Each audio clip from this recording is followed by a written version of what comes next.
स्वागत है आपका एक और महत्वपूर्ण क्लास में। कैसे हैं? मुझे उम्मीद है कि आप अच्छे होंगे। यदि आप TGT, PGT, UPHSC, BPSC, NET, JEE इन परीक्षाओं की तैयारी कर रहे हैं तो यह क्लास आपके लिए बहुत महत्वपूर्ण है। यदि आप हमारे चैनल को पहली बार देख रहे हैं तो इसको सब्सक्राइब कर लें। यदि आपने सब्सक्राइब किया है तो आप वीडियो को लाइक जरूर करें। तो चलिए शुरू करते हैं आज की एक और महत्वपूर्ण क्लास। और विशेषकर जो बच्चे यूपीएचएससी असिस्टेंट प्रोफेसर की तैयारी कर रहे हैं वे इसे जरूर देखें, क्योंकि बहुत सारे महत्वपूर्ण प्रश्न जो है आपको मेरी वीडियोस से जरूर मिलेंगे। तो आप एक बार प्लेलिस्ट को जरूर देखें, चैनल पर जाएं, प्लेलिस्ट जरूर देखें। तो चलिए शुरू करते हैं आज की क्लास। पहला सवाल देखते हैं। पहला सवाल कह रहा है कि सुफल जन्म मोको गुर किन्हा, दुख विसार सुख अंतर दिन्ना, दीना ज्ञान दान मोको गुर दीना, राम नाम बिन जीवन हीना। आपको ये बताना है कि पंक्तियों का रचयिता जो है वो कौन है। ए कबीर, बी नामदेव, सी रैदास और डी सुंदरदास। तो आपको ये बताना है कि पंक्ति किसके द्वारा लिखित है। तो ये पंक्ति जो है वो नामदेव के द्वारा लिखित है। विकल्प बी जो है इसका उत्तर क्या होगा, वो सही हो जाएगा। बात करते हैं सवाल नंबर दूसरे की। कह रहे कि मेरी भव बाधा हरो, इस दोहे में प्रयुक्त छाई शब्द के सही अर्थ क्या है। जब इस पूरी जो है पूरे दोहे को जब आप पढ़ेंगे तो छाई शब्द आपको इसमें मिलेगा। ए कह रहा है परछाई, बी झलक, सी मुस्कान और डी कह रहा है दृष्टि। नीचे दिए गए विकल्प में से सही उत्तर का क्षण बताइए कि छाई शब्द का सही अर्थ क्या है। तो छाई शब्द का अगर सही अर्थ अगर हम देखें तो इसके दो अर्थ होंगे। एक तो हो जाएगा इसका परछाई और एक तो हो जाएगा झलक। अर्थात विकल्प ए उत्तर इसका क्या होगा, वो करेक्ट आंसर हो जाएगा। तीसरे सवाल पर आते हैं। कह रहे कि झांसी ग्रंथावली के संपादक कौन है। ए किशोरीदास वाजपेयी, बी रामचंद्र शुक्ल, सी विजय देव नारायण शाही और डी कह रहे कि हजारी प्रसाद द्विवेदी। तो आपको बताना कि झांसी ग्रंथावली किसके द्वारा संपादित है। तो ये शुक्ल जी के द्वारा संपादित है। विकल्प बी उत्तर इसका सही होगा। सवाल नंबर 4 पर आते हैं। 4 नंबर सवाल कह रहा है कि निम्नलिखित में से कौन सी रचना मलिक मोहम्मद जायसी की नहीं है। को नहीं है बल्कि एक की होगा, कि नहीं है। ए अखरावट, बी आखिरी कलाम, सी पद्मावत और डी नागमती बिरह। तो आपको बताना कि कौन सी रचना जो है वो मलिक मोहम्मद जायसी की नहीं है। तो देखिए नागमती बिरह जो है ये इनकी रचना नहीं है, बल्कि इनकी रचना के अंदर जो है एक खंड है। तो ये अ, पद्मावत के अंदर ही एक खंड है, बल्कि ये कोई पुस्तक के रूप में जो है वो नहीं है। इसलिए विकल्प डी जो है इसका उत्तर क्या होगा, वो सही हो जाएगा। सवाल नंबर 5 पर आते हैं। कह रहे हैं कि गोरख जगायो जोग भगत भगाए लोग, पंक्ति निम्नलिखित में से किसकी है। ए गोरखनाथ, बी कबीरदास, सी तुलसीदास और डी कह रहा है कि सुंदरदास। तो आपको बताना है कि ये पंक्ति किसके द्वारा लिखित है। तो ये पंक्ति तुलसीदास की है। विकल्प सी उत्तर इसका जो है वो क्या होगा, वो करेक्ट हो जाएगा। सवाल नंबर 6वें पर आते हैं। 6वें सवाल में कह रहे हैं कि निम्नलिखित में से तुलसी के बारे में कौन सा कथन सही नहीं है, वो बताना है। ए कह रहा है कि तुलसी को लोक और शास्त्र दोनों में गहरी पैठ है। बी कह रहा है कि तुलसी में जीवन जगत की व्यापक अनुभूति और मार्मिक प्रसंगों की अचूक समझ है। सी कह रहा है कि प्रकृति और जीवन के विविध भावपूर्ण चित्रों से उनके रचना संसार में विशेष समृद्धि नहीं हुई है। और डी कह रहा है कि तुलसी दार्शनिक और लौकिक स्तर के नाना द्वंद्वों के चित्रण और उसके समन्वय के कवि है। तो आपको ये बताना कि कौन सा कथन सही नहीं है। तो विकल्प सी जो है इसमें वो इनकरेक्ट है, ये सही नहीं है। तो विकल्प सी उत्तर इसका। चलिए बात करते हैं सवाल नंबर 7 की। 7 नंबर सवाल में कह रहे हैं कि छोड़ द्रुमों की मृद छाया, तोड़ प्रगति से भी माया, बाले तेरे बाल जाल में कैसे उलझा दूं लोचन। उपरोक्त चर्चित पंक्तियों के रचनाकार कौन है। ए महादेव वर्मा, बी धर्मवीर भारती, सी सुमित्रानंदन पंत और डी कह रहे हैं कि राम कुमार वर्मा। तो आपको बताना है कि ये पंक्ति जो है किसके द्वारा लिखित है। तो ये पंक्ति जो है पंत के द्वारा लिखित है। विकल्प सी उत्तर इसका सही होगा। सवाल नंबर 8 पर आते हैं। 8 नंबर सवाल में कह रहे हैं कि निम्नलिखित में से कौन सी रचना महादेव वर्मा की नहीं है। ए निहार, बी रश्मि, सी नीरजा और डी कह रहे हैं गुंजन। तो आपको बताना है कि कौन सी रचना जो है वो महादेव वर्मा के द्वारा लिखित नहीं है। तो गुंजन इनके द्वारा लिखित नहीं है। विकल्प डी उत्तर सही होगा। ये पंत की रचना है। सवाल नंबर 9 पर आते हैं। कह रहे हैं कि मैं सबसे छोटी हूँ, ये रचना किसकी है, आपको बताना है। और रचना है मतलब आपको इसकी विधा बतानी है। तो कविता है, लोकगीत है, कहानी है या निबंध है। तो मैं सबसे छोटी हूँ रचना जो है वो किस विधा की है, ये बताना है। तो इसका विकल्प ए सही हो जाएगा। ये कविता है और ये चूंकि पंत की लिखी हुई कविता है तो इसके लेखक पंत हैं। तो और विधा इसकी जो है वो कविता है, तो विकल्प ए उत्तर इसका सही हो जाएगा। 10 नंबर सवाल पर आते हैं, कह रहा है कि फैली खेतों में दूर तलक मखमल की कोमल हरियाली, लिपटी जिसमें रवि की किरणें, चांदी की सी उजली जाली। ये पंक्ति जो है किस कवि की है, आपको जो है वो क्या करना है, वो बताना है। ए जयशंकर प्रसाद, बी महादेव वर्मा, सी पंत और डी निराला। तो आपको बताना है कि पंक्ति किसकी है, तो ये पंक्ति जो है वो आपकी पंत के द्वारा लिखित है, विकल्प सी उत्तर सही होगा। सवाल नंबर 11 पर आते हैं, कह रहा है कि प्रगतिवाद का दार्शनिक आधार क्या है? ए कह रहा है साम्यवाद, बी प्रयोगवाद, सी कह रहा है पूंजीवाद और डी कह रहा है कि अस्तित्ववाद। तो प्रगतिवाद का दार्शनिक आधार क्या है? तो उसका दार्शनिक आधार साम्यवाद है, विकल्प ए उत्तर इसका सही है।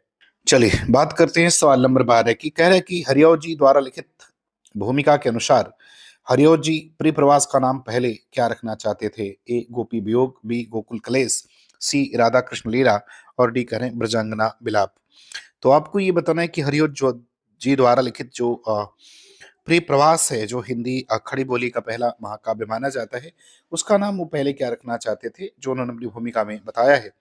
तो इसका नाम ब्रजांगना विलाप रखना चाहते थे, विकल्प डी इसका उत्तर जो है वो सही हो जाएगा। बात करते हैं सवाल नंबर 13 की। 13 में कहता है कि हृदय ही तुम्हें अ, दान कर दिया, क्षुद्र था उसने गर्व किया, तुम्हें पाया अगाध गंभीर, कहाँ जलबिंद कहाँ निधि क्षीर। उपरोक्त काव्य पंक्तियां जयशंकर प्रसाद की किस रचना से हैं? ए आंसू, बी झरना, सी लहर और डी कामायनी। तो आपको इसका सही उत्तर बताना है, तो इसका सही उत्तर डी हो जाएगा, ये कामायनी से ली गई है। सवाल नंबर 14 पर आते हैं। 14 नंबर सवाल में कह रहा है कि निम्नलिखित में से कौन सी रचना जयशंकर प्रसाद की नहीं है? ए अशोक की चिंता, बी शेर सिंह का आत्मसमर्पण, डी पिसोला की प्रतिध्वनि और डी श्रांत पथिक। तो आपको बताना कि कौन सी रचना प्रसाद के द्वारा लिखित नहीं है। तो शांत जो है श्रांत पथिक जो है, ये इनके द्वारा लिखित नहीं है, बल्कि ये श्रीधर पाठक के द्वारा लिखित रचना है। 15 नंबर सवाल पर आते हैं, कह रहे कि शेखर कोई बड़ा आदमी नहीं है, वह अच्छा आदमी भी नहीं, वह जागरूक, स्वतंत्र और ईमानदार है। ये कथन है ए डॉक्टर नगेंद्र का, बी शिवदान सिंह चौहान का, सी अज्ञे का और डी कह रहा है कि इलाचंद जोशी का। तो आपको बताना है कि ये कथन किसका है, तो ये अज्ञे का कथन है, विकल्प सी उत्तर इसका जो है वो सही होगा। अब आते हैं सवाल नंबर 16। 16 नंबर सवाल में कह रहा है कि मैं फिर कहता हूं कि आत्म घटित ही आत्मानुभूत नहीं होता, पर घटित भी आत्मानुभूत हो सकता है। ये कथन किसका है? ए अज्ञे का, बी प्रेमचंद का, सी हजारी प्रसाद द्विवेदी का और डी फणीश्वर नाथ रेणु का। तो आपको इस 16 नंबर प्रश्न का उत्तर बताना है, इसका सही उत्तर क्या होगा। तो इसका सही उत्तर जो है विकल्प ए हो जाएगा, ये अज्ञे का ही कथन है। 17 नंबर सवाल पर आते हैं। 17 नंबर सवाल में कह रहे हैं कि भावों का उत्कर्ष दिखाने और वस्तुओं के रूप गुण क्रिया का अधिक तीव्र अनुभव कराने में कभी कभी सहायक होने वाली उक्ति अलंकार है। ये कथन किसका है? ए महावीर प्रसाद द्विवेदी, बी सुमित्रा नंदन पंत, सी आचार्य रामचंद्र शुक्ल का और डी लाला भगवान दीन का। तो आपको बताना है कि ये कथन जो है किसके द्वारा कहा गया है, तो ये आचार्य शुक्ल के द्वारा कहा गया है, विकल्प सी उत्तर इसका सही हो जाएगा। बात करते हैं सवाल नंबर 18 की। 18 नंबर सवाल में कह रहे हैं कि न कांत मणि निर्भूषणम विभाति वनिता मुखम। ये कथन किसका है? ए आचार्य वामन का, बी कुंतक का, सी भामा का और डी कह रहे हैं कि मम्मट का। तो आपको बताना है कि ये कथन जो है वो किसके द्वारा कहा गया है, तो ये कथन भामा का है, विकल्प सी उत्तर इसका क्या होगा, वो करेक्ट आंसर हो जाएगा। सवाल नंबर 19 पर आते हैं। 19 नंबर सवाल में कह रहे हैं कि डॉक्टर श्याम सुंदर दास ने साहित्य दर्पण तथा रस गंगाधर की काव्य परिभाषा को अधिक व्यापक तथा प्रमाणिक नहीं माना है, क्योंकि ए उनमें केवल शब्द पर ही चर्चा है, बी उनमें केवल अर्थ पर ही चर्चा है, सी उनमें शब्द और अर्थ पर चर्चा है और डी उनमें अभिधा लक्षणा और व्यंजना की चर्चा है। तो आपको इसका सही उत्तर बताना है कि इसका सही उत्तर क्या होगा। तो इसका अगर सही उत्तर देखें तो विकल्प ए हो जाएगा, केवल उसमें शब्द पर ही चर्चा की गई है। सवाल नंबर 20 पर आते हैं। 20 नंबर सवाल में करेक्ट डॉक्टर श्याम सुंदर दास के काव्य स्वरूप संबंधी विचारों की व्यक्ति है। ए रूपक रहस्य में, बी साहित्य आलोचन में, सी साहित्य और समाज में और डी करेक्ट कला का विवेचन में। तो आपको 20वें सवाल का उत्तर देना है, तो इसका सही उत्तर हो जाएगा साहित्य आलोचन में, विकल्प बी इसका उत्तर सही होगा। सवाल नंबर 21 पर आते हैं। 21 नंबर सवाल में करें कि भीष्म शाहनी ने अपने किस उपन्यास में 1947 ईस्वी के मार्च अप्रैल में हुए भीषण सांप्रदायिक दंगे की 5 दिनों की कहानी प्रस्तुत की है? ए तमस, बी झरोखे, सी कणिया और डी मयादास की माड़ी। तो इसका उत्तर आपको बताना है, इसका सही उत्तर क्या होगा? तो इसका सही उत्तर तमस हो जाएगा, विकल्प ए उत्तर सही होगा। सवाल नंबर 22 पर आते हैं। 22 नंबर सवाल में करें कि विपरीत संस्कारों वाले मध्यवर्गीय पति पत्नी की जीवन गाथा चित्रित करने वाला उपन्यास है। ए बसंती, बी कड़िया, सी झरोखे और डी करें कि नीलिमा नीलोफर। तो इसका उत्तर जो है आपको बताना है, इसका सही उत्तर क्या होगा? तो इसका सही उत्तर विकल्प बी हो जाएगा, कड़िया।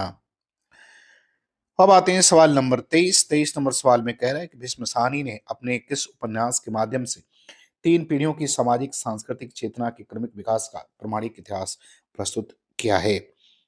तो इसका उत्तर आपको जो है वो 23 नंबर प्रश्न का बताना है। ए कह रहा है कुंतो, बी झरोखे, सी मायादास की माड़ी और डी कह रहा है कि तमश। तो आपको इस 23 नंबर वाले सवाल का उत्तर जो है बताना है कि सही उत्तर क्या होगा? तो इसका सही उत्तर हो गया विकल्प सी हो जाएगा, मायादास की माड़ी। सवाल नंबर 24 पर आते हैं। 24 नंबर सवाल में क्या कहता है? कह रहा है कि किस उपन्यास में विभाजन से पूर्व पंजाब के एक आर्य समाजी संस्कारों वाले परिवार की कहानी कही गई है? ए तमस, बी नीम का पेड़, सी जिंदगी नामा और डी कह रहा है कि कुंतो। तो आपको 24वें प्रश्न का उत्तर बताना है, इसका सही उत्तर क्या होगा? तो इसका सही उत्तर विकल्प डी हो जाएगा, कुंतो। अब बात करते हैं सवाल नंबर 25 की। 25 नंबर सवाल में क्या कह रहा है? किस समीक्षक ने छायावाद को तत्कालीन काव्य की संपूर्ण विशेषताओं की व्यंजना में असमर्थ समझकर उसके स्थान पर स्वच्छंदतावाद शब्द का प्रयोग अधिक सार्थक माना है? A doctor Namvar Singh, B doctor Ram Kumar Verma, C doctor Bachchan Singh और डी डॉक्टर वासुदेव सिंह। तो इसका सही उत्तर बताना है, इसका सही उत्तर क्या होगा? तो इसका सही उत्तर हो जाएगा डॉक्टर बच्चन सिंह, अर्थात विकल्प डी उत्तर इसका जो है क्या होगा, वो सही होगा। तो मुझे उम्मीद है कि ये वीडियो आपको पसंद आएगी, आपको अच्छा लगेगा। अच्छा लगे तो चैनल को सब्सक्राइब जरूर करें। पूरा वीडियो देखने के लिए आपका बहुत बहुत धन्यवाद।